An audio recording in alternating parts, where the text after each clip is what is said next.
Temperature वहाँ का? अगर आप टेम्परेचर की बात करते हैं तो हम सबसे पहले साउथ इंडिया से स्टार्ट करते हैं।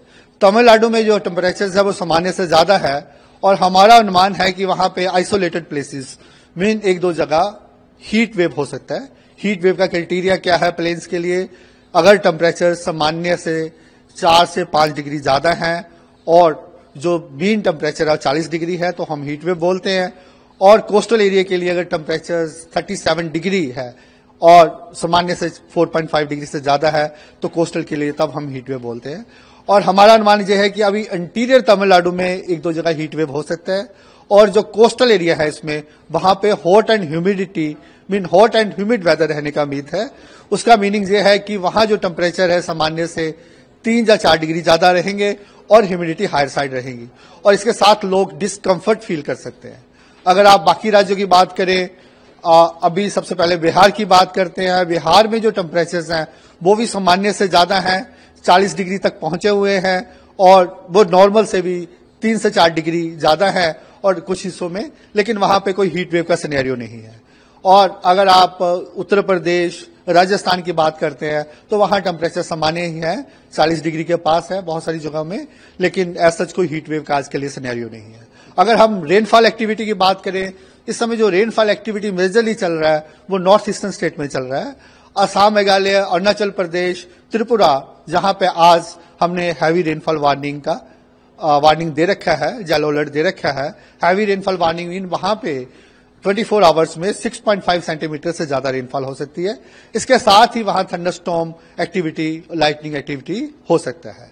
और अगर इसके अलावा उत्तराखंड की बात करें, उत्तराखंड में यहाँ light to moderate rainfall activity इसके साथ हो सकता है।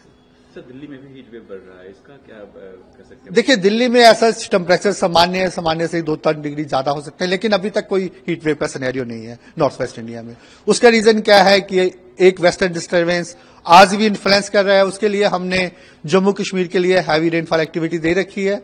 इसके साथ पंजाब, हरियाणा, राजस्थान, उत्तर प्रदेश आल्सो, वहां पे लाइट रेनफॉल एक्टिविटी की रहने की उम्मीद है। सर, उन राज्यों में जहां पे जो टेम्परेचर है सामान्य से कुछ ज्यादा है, उन राज्यों में जो वोटर्स घर से बाहर निकल रहे हैं उनके लिए क्या एडवाइजरी, क्या प्रोटेक्शन है? देखिए, अगर आप जैसे ये अप्रैल महीना चल ही रहा है, ऑलमोस्ट हाफ अप्रैल खत्म हो गया है, इस समय बहुत सारी जगहों में भारत के सेंट्रल इंडिया में स्पेसिफिकली टेम्परेचर 40 डिग्री से ज्यादा पहुंच जाते हैं। अगर 40 डिग्री से ज्यादा टेम्परेचर होते हैं तो लोगों को थोड़ा प्रिकॉशंस लेना चाहिए, सिर ढकना चाहिए और पानी का कंजम्पशन रखना चाहिए। जो एनडीएमए की गाइडलाइंस हैं उसको फॉलो करना चाहिए। लेकिन जो हमारा स्पेसिफिक वार्निंग्स आता है, हम yellow alert, orange alert, red alert देते हैं। येलो अलर्ट हमारा इस समय जो दिया है हीट वेव के लिए या हॉट एंड ह्यूमिड के लिए, मेजरली तमिलनाडु के लिए है। वहां पे ह्यूमिडिटी भी हायर साइड्स है और उसके साथ एक दो जगह पे जैसे इंटीरियर में वहां हीट वेव भी हो सकता है।